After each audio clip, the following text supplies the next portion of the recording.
From AC/DC to INXS to Pendulum and Tame Impala, Perth has certainly had some major connections to the world music scene over the years. There's also been some incredibly interesting incidents and history you may not be aware of. But now you can get the lowdown on the secrets, scandals and stories in the most fun way possible. First, you'll need to get your new identity.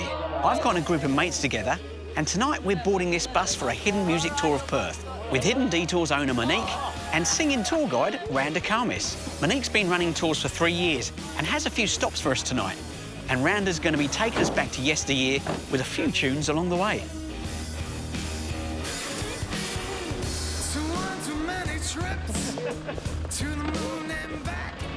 First up tonight, have you ever walked past these Greek pillars and wondered what they're doing here? Well, this is the remaining facade of what was one of Perth's earliest entertainment venues.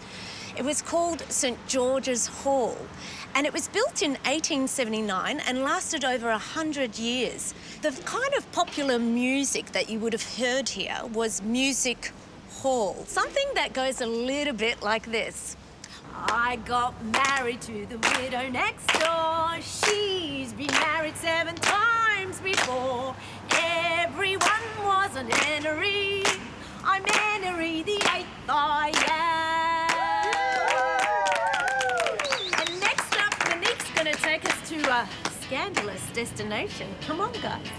All right, folks. Next up on the tour, we are fortunately going to a venue that is still standing, which is very rare in Perth. A lot of our music venues, unfortunately, have been demolished. The venue is located on St George's Terrace, and it was built in 1888. Does anyone have any idea which venue I'm talking about? St George's Cathedral, well done. And being a cathedral, hymns of a more traditional nature were sung by the choir and parishioners. I'm going to tell you a story that's going to shock you. Did you know that in 1971, a Perth band recorded a live rock album in St George's Cathedral during an actual mass? Can you believe that? And the name of the band was Bakery, and they were one of Perth's leading underground bands during the early 1970s. And they played progressive hard rock in the cathedrals.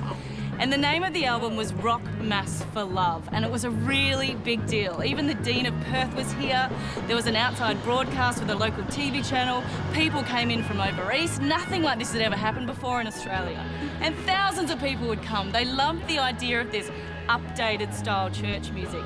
And some have said that this rock and roll music may have led to the decay of this heritage-listed St George's Cathedral. Let's just blame it on rock and roll. What do you think? Yeah, I reckon.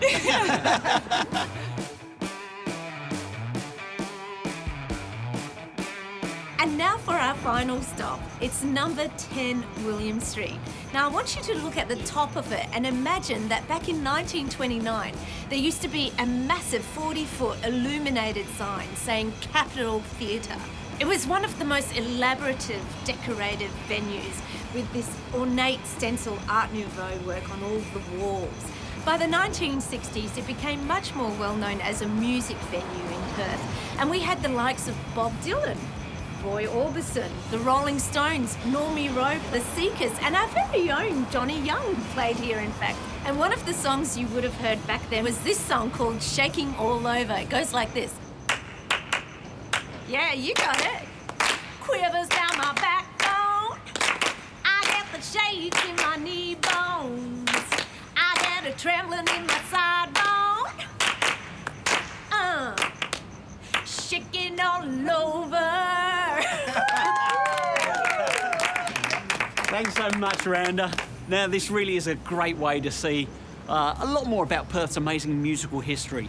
I don't want to spoil the rest of the tour for you, so if you want to know the other stops on the itinerary, well, just got to hop on board yourself.